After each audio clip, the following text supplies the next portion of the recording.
When we think about the United Arab Emirates and its capital, Abu Dhabi, we picture gold-covered palaces, exquisite art museums, and elegant mosques. It's easy to imagine this city as just a playground for the wealthy, but reality might surprise you. Join us as we marvel at its extravagant landmarks like the Sheikh Zayed Mosque and the Presidential Palace. Explore one of the most stunning buildings I've ever seen, the Louvre Abu Dhabi, and take part in a very unique activity, cycling on a Formula One circuit at night. Is it possible to enjoy a more budget-friendly trip to this city? Let's find out.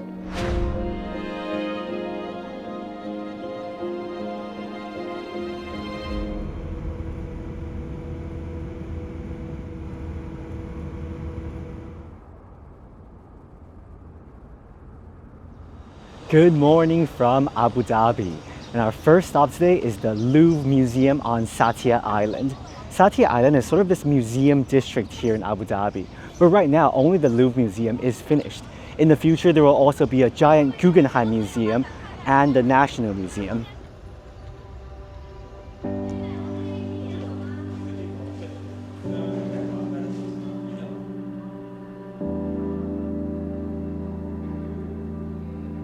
Just a minute into the Louvre, I'm already quite speechless.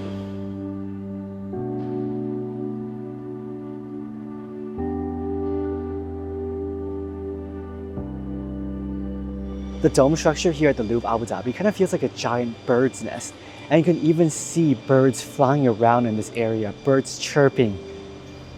Designed by French architect Jean Nouvel and inspired by the landscape of the Arabian Peninsula, the Louvre Abu Dhabi is a perfect blend of land, water, and light. With water both surrounding and within the complex, it feels like the entire museum is floating in the Gulf.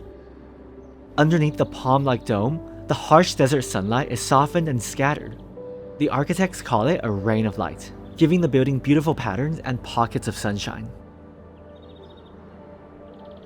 We're not even inside the art and exhibit halls yet, but if you're an architecture lover, this place is already so incredible for you. 这个在中东国家的卢浮宫跟巴黎看到那个是完全不一样的感受，但是他们都有非常优秀的建筑设计。 I've never been to the Louvre in Paris, so I don't know what that's like, but I can't imagine it being more extravagant and made of money than this one. Unlike most museums, the exhibition halls here are not under one building. They are actually in 55 different buildings, like a museum city underneath the central dome. As you can see from this model, the mini city is not uniform or symmetrical. It's as if you're walking through a maze-like Arabian Medina. So let's go check out the exhibits.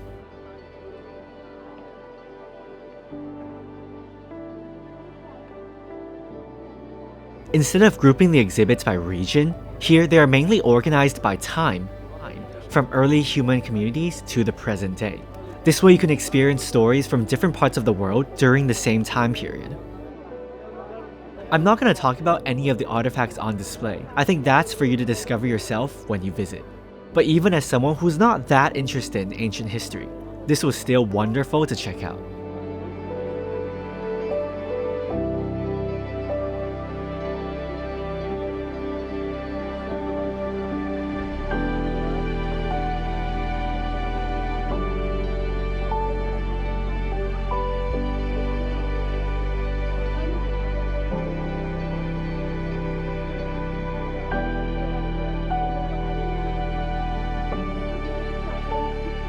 那我们就在这里结束阿布扎比的卢浮宫参观，比我想象中的还是要大一点的。虽然馆藏我觉得可能没有本馆那么的多，那么的眼花缭乱，但是还是相当的丰富。很可惜我们这次预留的时间并不是很充足，大多数的展馆都是一个走马观花的状态，所以非常推荐，如果是博物馆、艺术馆或者说是建筑爱好者，多留一点时间给阿布扎比的卢浮宫。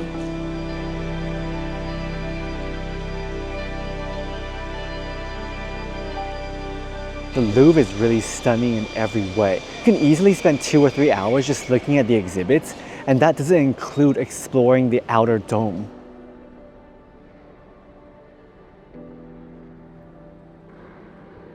Just look at how many people are standing there lining up to take photos at this very viral spot in the Louvre. We came here right when it opened, so there was nobody there lining up, and now it's completely packed. I think it's even a bit awkward to have so many strangers staring at you while you take your photo. If you want to take photos, do come early.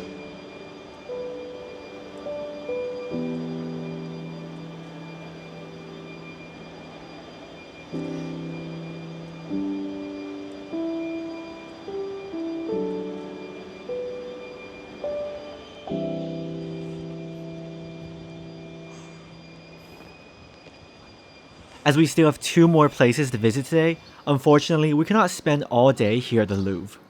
If you are visiting Abu Dhabi without a tour company, you can take these free Satya Island shuttle buses between the popular destinations.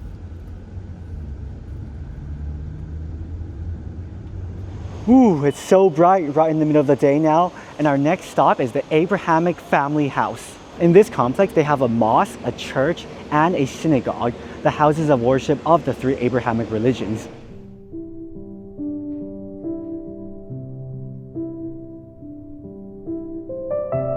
Since this is a religious complex, you must wear proper attire to enter. If you aren't, you can also borrow a robe and veil for free from the reception. And don't forget to reserve your time slot online before you visit. The Abrahamic family house was built to promote diversity, inclusivity, and just the peaceful coexistence of humanity. The 3 houses of worship are equal in size, symbolizing equality across different faiths, but they all still have their own unique and elegant design.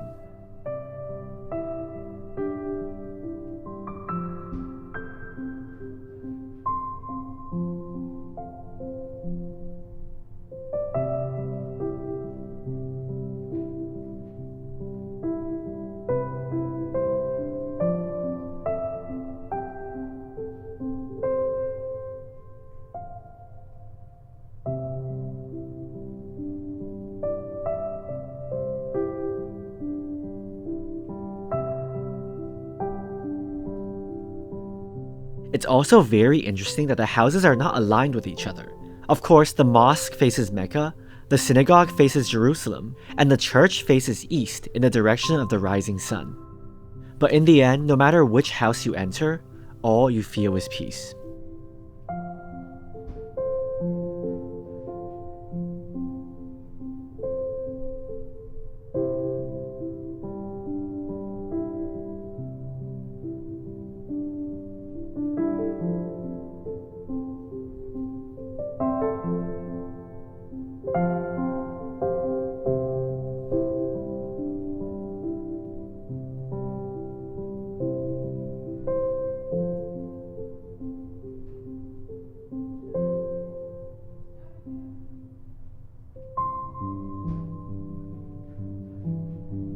While the Abrahamic family house is a great place to visit, you do have to keep in mind that the security is very strict, and there are many things you are not allowed to bring inside, including any food or drinks, umbrellas, and for some reason, this specific camera. I'm really not quite sure why they don't let me bring my vlogging camera inside the DJI Pocket, but they let me bring my big Fuji camera. These places, I know they don't allow commercial photography, but I mean, the Pocket vlogging camera is definitely less of a commercial camera than the Fujifilm.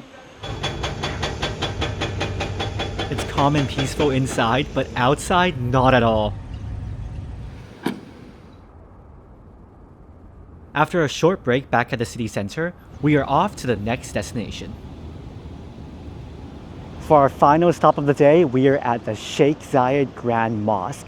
You can't go directly into the mosque unless you're a worshipper. There's a separate entrance for visitors. This mosque is very strict in terms of attire. So if you don't have the proper attire, you either have to rent one or you're not allowed in. Unlike the Abrahamic family house, here you cannot borrow any for free. Luckily we knew this beforehand, so Rika rented a dress to go in. We have made it into the Sheikh Zayed Mosque just before sunset, and my goodness, I cannot believe this is real.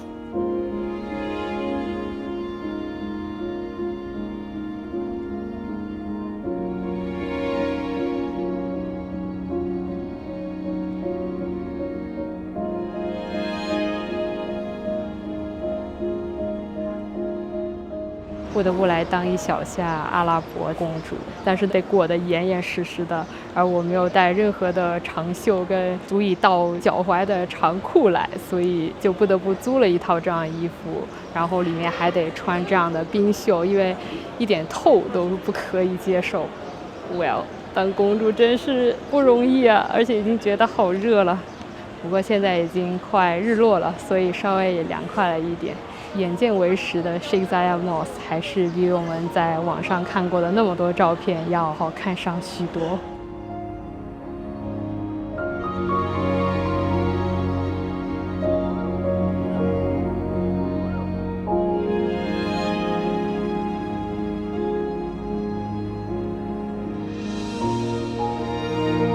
I think it's quite smart they fenced this area off so nobody is actually allowed to go onto the square. But that also means that everybody has a chance to see this empty, pristine square of the mosque. When the sun is about to go down, you can even sort of see a reflection on this marble ground. So stunning.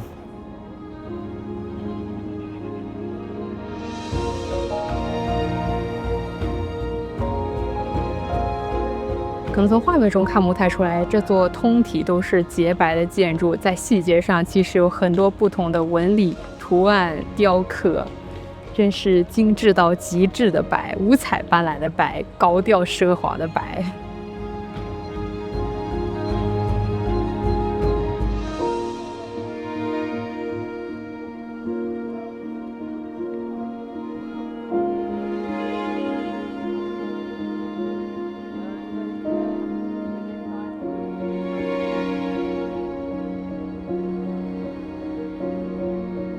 Named after the UAE's founder, Sheikh Zayed, this mosque is without a doubt the most magnificent one in the country.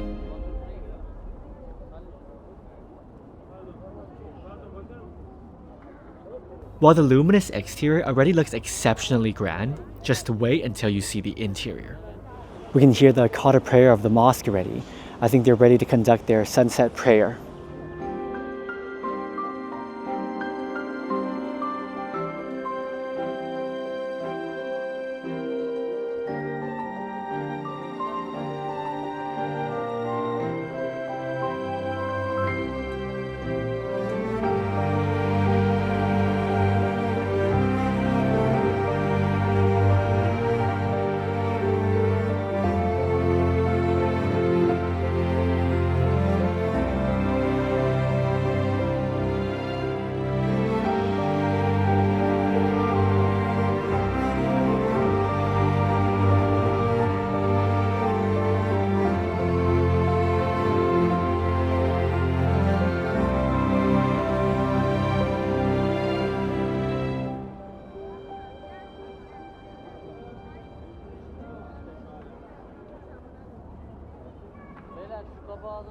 From the pure marble white of daytime, at night the mosque turns into this gorgeous gold and deep blue.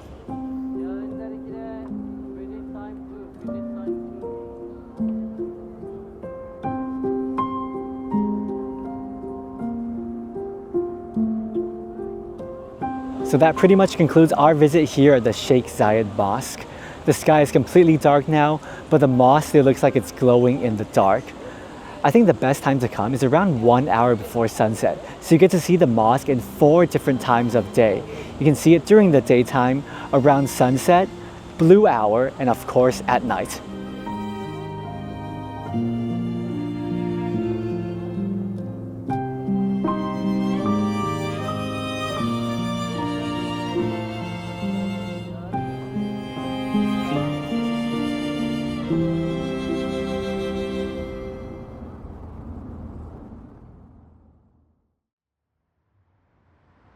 Day 2 in Abu Dhabi, and after a very packed day yesterday, we decided to only head out in the afternoon. First, let's go get something to eat. Before we explore Abu Dhabi today, of course, we gotta get some shawarma. We got a chicken shawarma and a meat shawarma. I think the meat shawarma is probably a mixture of beef and lamb. Anyways, let's try this chicken shawarma.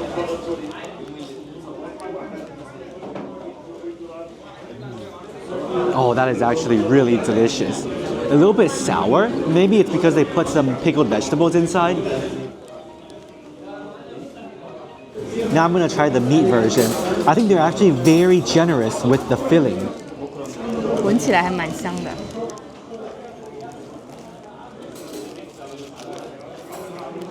The mixed meat shawarma is definitely the way to go. Juicy, tender, you get some crunch from the onions, and even though the inside is soaked with that delicious sauce, the shell on the bread is still crispy. 这家店不管是堂食还是外带都非常的受欢迎，就一直人来人往的，也是因为它真的比较便宜。That really was a super delicious quick meal, and the restaurant is loved by locals too. Highly recommend. And now we are off to our destination for the day, Yas Island.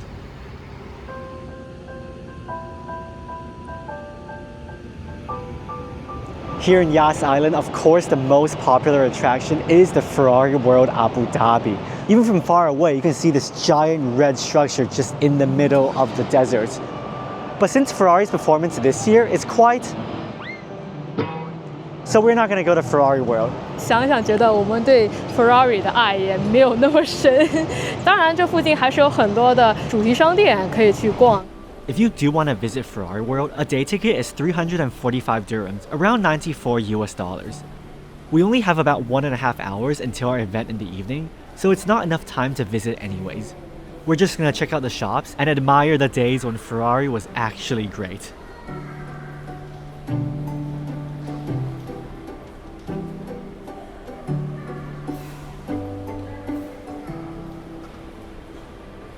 建议改成 Plan A 到 Z。2022年80的伊尔带回。哎，这个方向盘挺可爱的。阿尔法梦从小就要启动。咋说呢？就感觉也不是一般人能驾驭得了的，完全沉浸在自己的艺术里了。这个商店里大多数衣服除了加了 logo， 没有任何的设计可言。跟这个 Puma 联名的其实还可以，而且这是个童装，建议大家如果身高合适，童装会比正常的尺码还要便宜100多 AED。 It's funny how the Lewis Hamilton hat is more expensive than the Charles Leclerc hat, even though they're pretty much the same.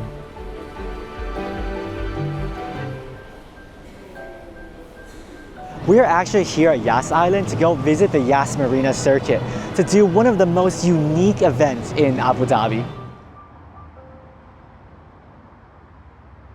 Since we are visiting an F1 circuit, I gotta put on my team kit. Not Ferrari. On this side, we can see the famous roller coaster at Ferrari World. Honestly, at the speed they're going, it's sort of scary. I don't think I would want to ride on that roller coaster. We can see the grandstand of the Yas Marina circuit. If you're heading to Yas Marina from Yas Mall or Ferrari World, take a taxi. The walking route on Google Maps is non-existent, so we ended up wasting a lot of time finding the right location. Finally made it inside the Yas Marina circuit, and then we have to follow this little green path to the entrance of the event we're going to attend tonight.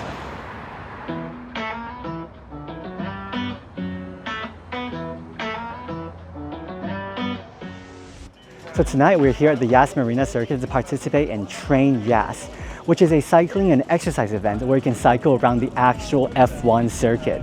During the months when there's no racing or race preparations, the circuit is open to cyclists and runners for free. They usually release the TrainYAS schedule at the beginning of each month, so check their website for the exact days it will be held. There are many bikes and helmets to choose from for both adults and children. And these bikes are all free of charge. You just have to register online. I've been waiting to do this for so long. Let's head into the circuit.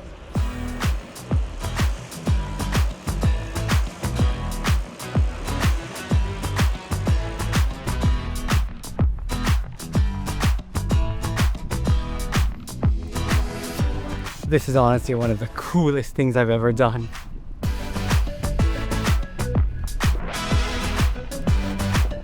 Oops. Heading off the track.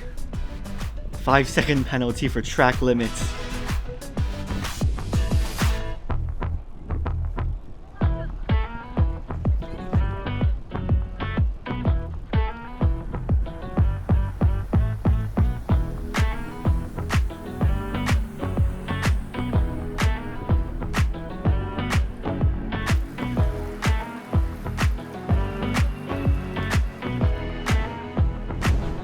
finally almost done with one lap. Wow, the atmosphere must have been incredible during the Grand Prix. I thought this was usually something that only Formula One drivers get to do when they're scouting the track.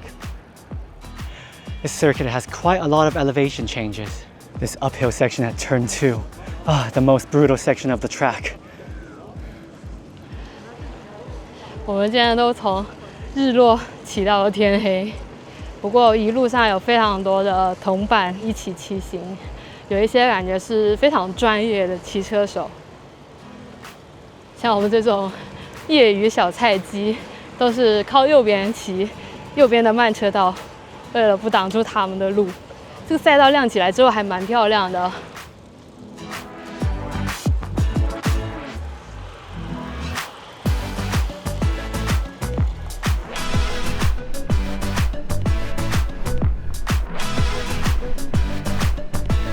晚上这里的风怎么这么大？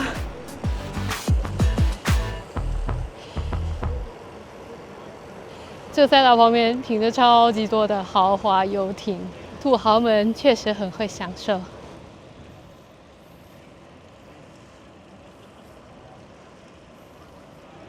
We're taking a break here because this is a very important corner in Formula One history. Let's just call it the Latifi corner. If you know, you know. That hotel view though, I wonder how much this will cost during the Grand Prix.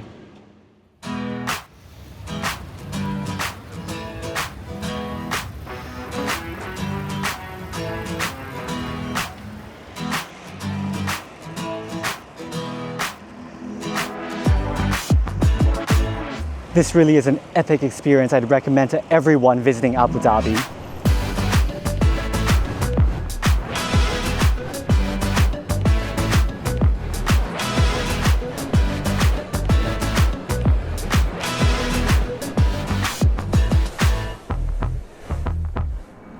And finally, at the F1 start-finish straight, where so many drivers cross the line to win the World Championship, this also concludes our session at TrainYAS Marina. I honestly recommend this to everyone, not just Formula One fans. Well, first of all, it is free, and this beats going to the gym in every single way. You get to have some exercise, and of course, you get to explore this amazing circuit facility. While everyone can enjoy this activity, for F1 fans like us, it was extra special. I think even more unforgettable than attending an actual F1 race. Obviously, going around on a bicycle is not the same as driving a race car, but you still sort of have that driver POV. It's truly an immersive experience. And as someone who loves cycling too, you have all the space in the world to go as fast or as slow as you want. It's exciting and somehow relaxing at the same time. Now let's wait and see who will stand on the top step of the podium this year.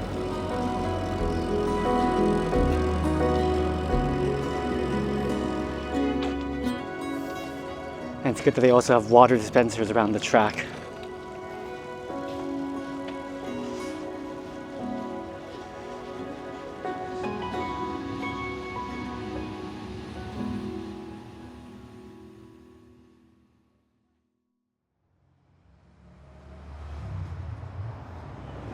It's another very sunny day here in Abu Dhabi, and I can feel that the heat is significantly more uncomfortable today. I think it's maybe around 36 degrees Celsius, and it's only going to get hotter in the coming days. Oof. Wearing black is probably not a good idea. Since UAE is an immigrant country, we can find so many international dishes here, especially South Asian dishes. So today for lunch, we're going to try some Indian food. For lunch today, we're at an Indian restaurant to have some curry. They serve the curry on top of this banana leaf, and they have all sorts of ingredients on top. I've always wanted to try something like this. When we were visiting Malaysia, when we were visiting Singapore, we missed out on this here in Abu Dhabi, here in the United Arab Emirates, where there's so many Indians. This is as authentic as you can get outside of India. So we got one beef curry meal and a chicken curry meal. I'm not even going to pretend to know what all of these ingredients are, but the important thing is if it tastes good or not. The most authentic way to eat it is definitely with your two hands, but I think I'm going to stick to using a spoon today. I'm going to scoop some of the curry onto the rice.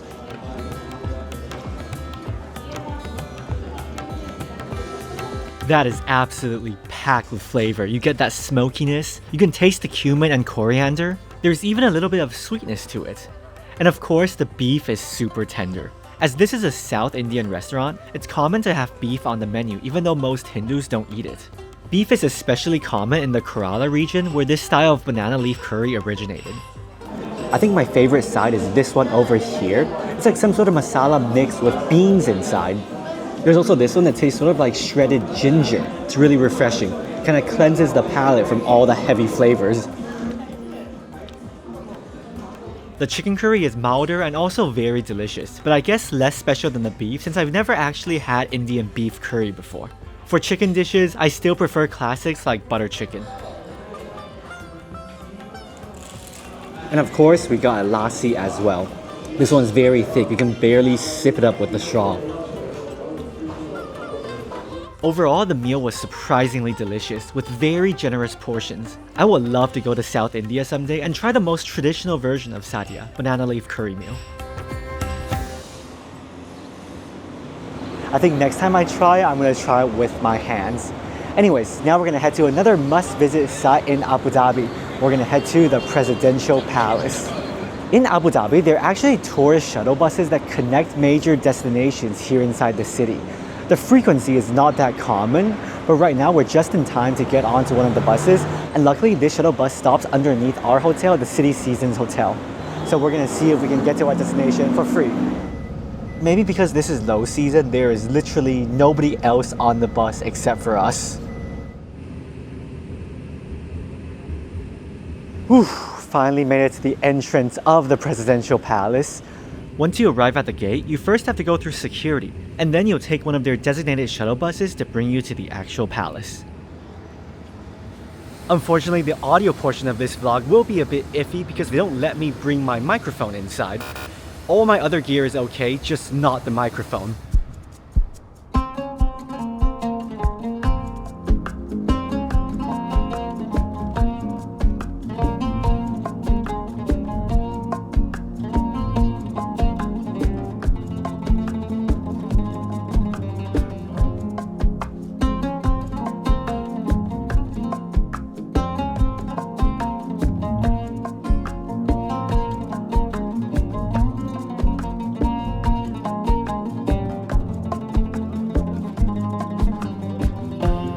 Right now we're inside the main hall of the Qasr Al Watan, the Presidential Palace. And my goodness, I am just so blinded by all this gold. This hall really is the definition of luxury, extravagance, and money.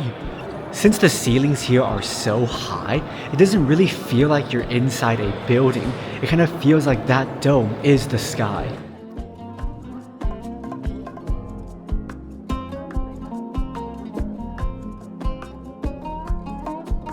虽然对这个中东的土豪金早有耳闻，但是百闻不如一见。即使是土豪金都能给你整出千变万化的设计来。所以走进这个总统府呢，不仅是看这个高昂造价的各种的建筑设计，这个阿拉伯艺术工艺也是很值得称奇的。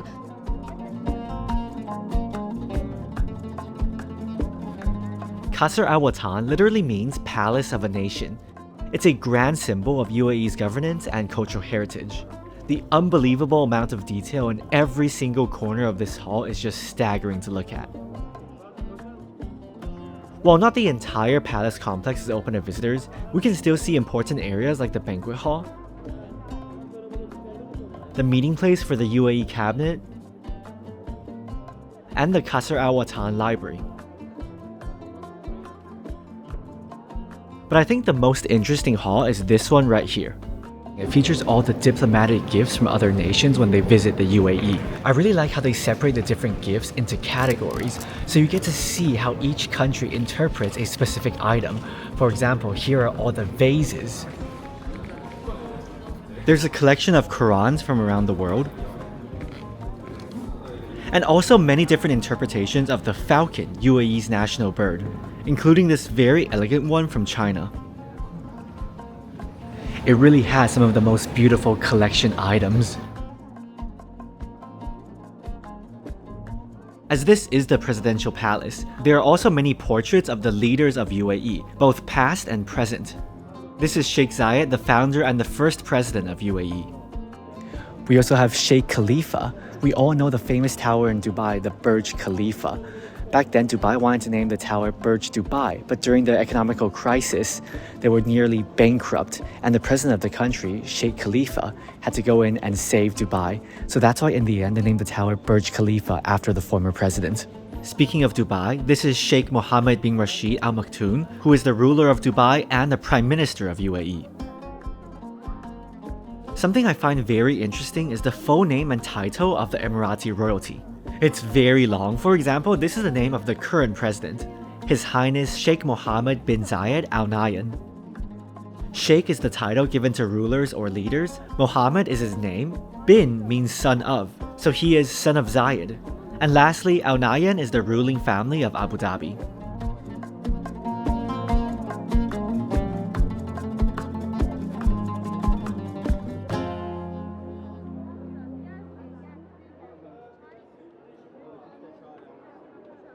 At 4 p.m. each day, they also have a musical performance here. Of course, they play the national anthem.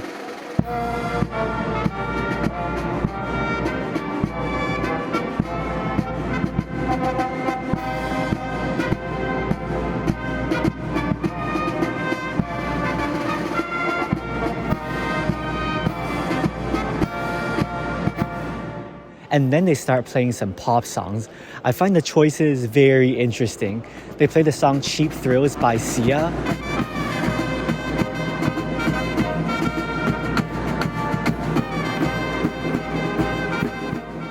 The lyrics of the song goes, I don't need no dollar bills to have fun tonight.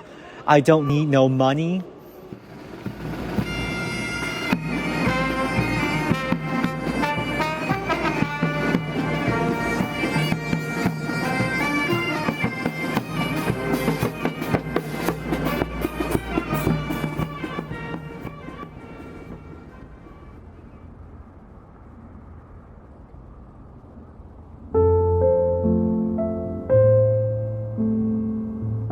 Besides exploring the palace itself, you can also come at night to see a light show projected onto the palace exterior. But we came a little bit too early today and would have to wait another 2 hours for the light show, so I think we'll skip it on this trip. Either way, Qasr Al Watan is still a must-visit site in Abu Dhabi. Admission costs 65 dirham.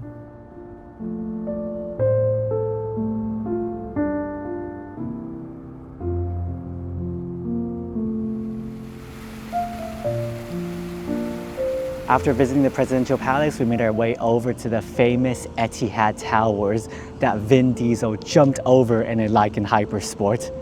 Looking at the scenery like this, the famous part of the Abu Dhabi skyline is actually quite small, but still elegant in its own way. It seems like most of the space here is still empty space, construction sites. I can't imagine what it might look like in 10, 20, 30 years. This trip to Abu Dhabi surprised me in many ways. The stereotype of the UAE is that it's an expensive, rich, and extravagant place. All of that is true, but at the same time, only a tiny part of what you see and experience. Most of the city just feels normal. There are the small eateries opened by migrants, the affordable buses, things for regular people. The two sides feel completely disconnected from each other, and sometimes it's hard to believe I'm in the same city. It also surprised me that this trip was a lot more affordable than I expected, with the numerous free destinations and experiences. So coming here does not necessarily have to break the bank. It's a city I would love to visit again, but maybe in another decade, because I bet Abu Dhabi will once again be completely reinvented and unrecognizable. I cannot wait to see what the future holds for this city.